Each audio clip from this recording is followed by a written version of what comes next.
In this video, I'm going to walk you through the step-by-step process of finding your perfect dress. I know it doesn't seem like rocket science, and it's not, but there are a few steps that you can take that will make this process a lot better, a lot easier, and a lot less stressful for you.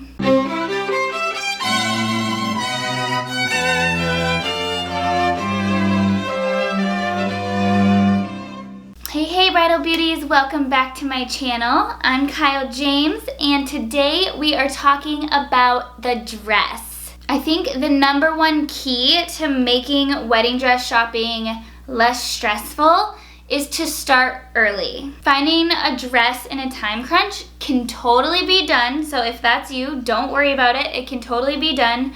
But it's just a lot more enjoyable if you start early so you have plenty of time if it does take you a little bit longer than you expected. All right, so let's dive right into my simple steps for saying yes to the dress.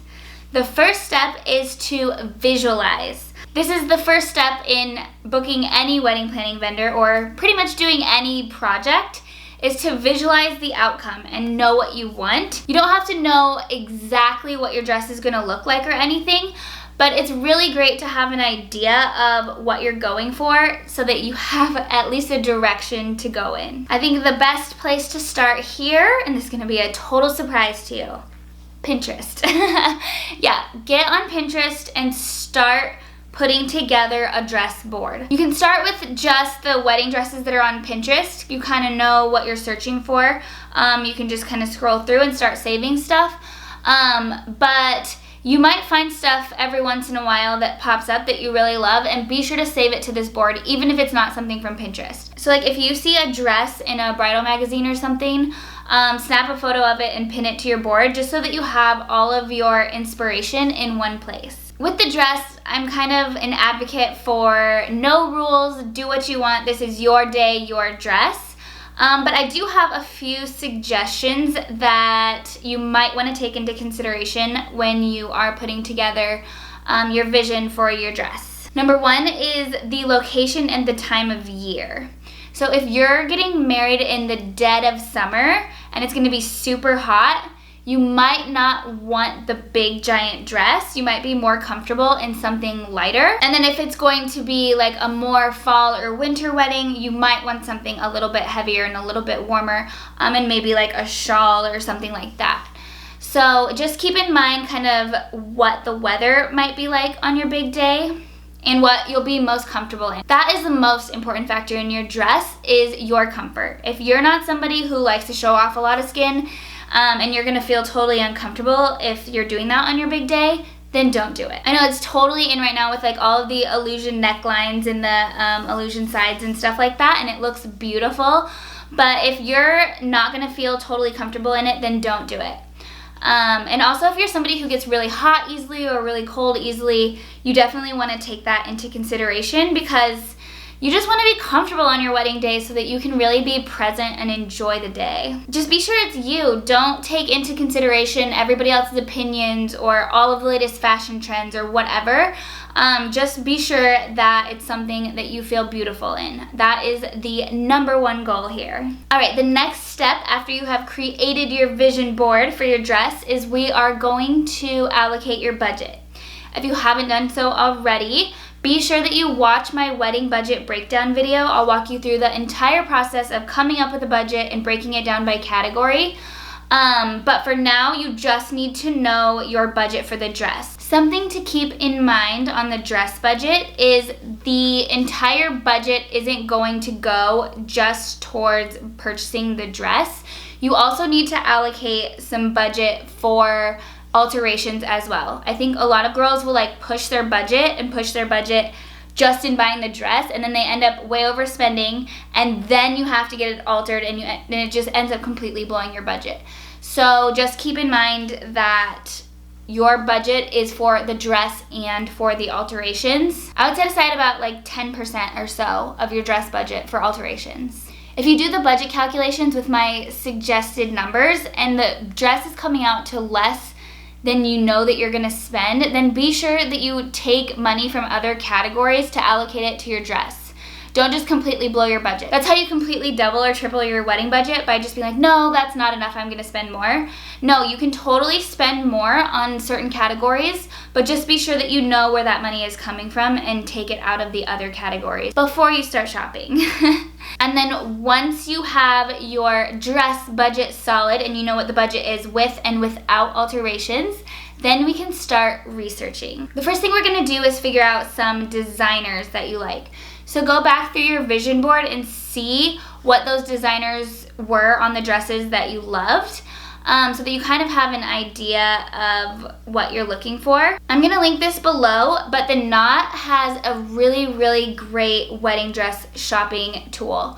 So you can sort by budget, which is amazing because the last thing you want to do is be looking at $10,000 dresses when that is not your budget.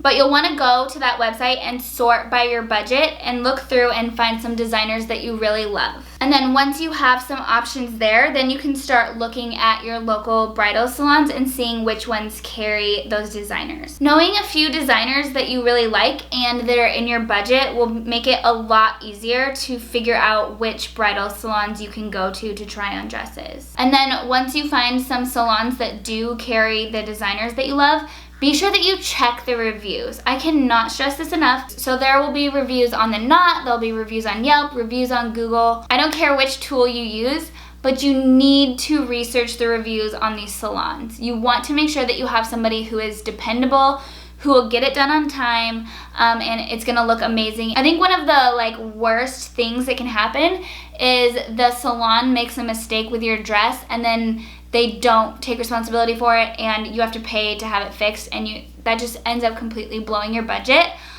So really be sure that you're reading through those reviews and making sure that if they did have some negative reviews or some of the stories or something bad happened, that the salon took care of it and provided amazing customer service. If at this point you're realizing that the designers and the dresses that you really love are way out of your budget, there are a few other options other than just your typical bridal boutiques. You could do a secondhand store.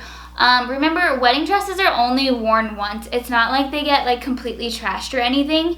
So if you really want that Panina Tournée but you just don't have the budget, this might be a good option for you. It might be just something that you want to check out, and then you could also try on other dresses in your budget from other designers, and so that you can compare. Just be sure you shop in your budget. Do not go try on that $10,000 dress if your budget is not $10,000. I think I've mentioned this in a couple of my other videos. It's if you go and start trying on super expensive dresses, when you finally go back to shopping in your budget, then they're just not gonna seem the same. But if you start just shopping your budget and you stay in your budget, you're gonna find something amazing that you really love. All right, and so once you've done some research and you have some stores that you want, the next step is to shop. You might be thinking, hello Kyle, I know how to shop. But wedding dress shopping is a little different. The first thing that you need to do is call the salons or the stores that you want to go to and make appointments. And then when you are on the phone with the bridal boutique or wherever you're going to shop, I would double check their price ranges for their dresses as well, just to make sure that they are gonna have something that's going to fit your budget. I would kind of just make a day out of this, maybe have your maid of honor and your mom with you, and go to lunch, not a heavy lunch, make sure it's a light lunch. There's nothing worse than trying on dresses when you're all bloated. But make a fun day out of it, but make a few appointments, and so that you can kind of get ready and compare the dresses to each other all on the same day. It's super helpful. So a few shopping tips for you. Number one, I would suggest telling the salon that your dress budget is about 10% less than it actually is, because they're going to push you towards the very top limit of your budget of the number that you gave them. And then also remember, you want to give them the number without alterations as your budget, not the total budget including alterations. They are salespeople, and that is what they do, and it's especially easy to push you higher and higher and higher over your budget when it's something like this, because it's so exciting and it's a one-time, I don't know, wedding dress shopping just tends to push you over your budget.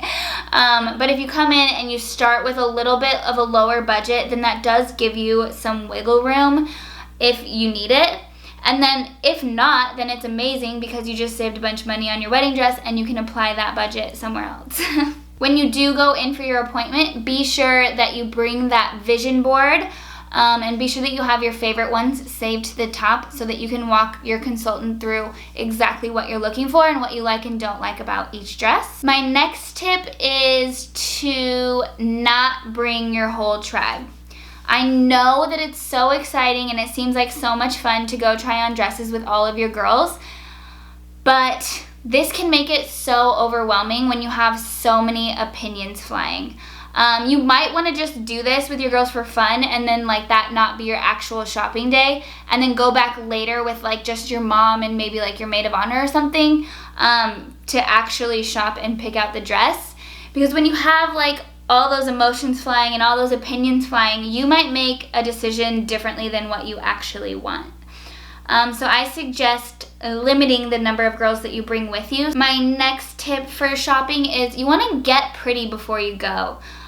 You don't want to just like have like no makeup and a messy bun or something, because you're just not gonna feel as amazing and put together, and it might be harder to find your dress. Also, be sure that you don't eat like a big lunch of fried food or something before you go, because you don't want your stomach to be super bloated and stuff. Stuff like that, you just don't feel that great, and it's gonna make it a lot harder to find your dress. My next tip is to be open to trying on some dresses that maybe you wouldn't have picked, but that your bridal consultant picks for you based on what you showed her.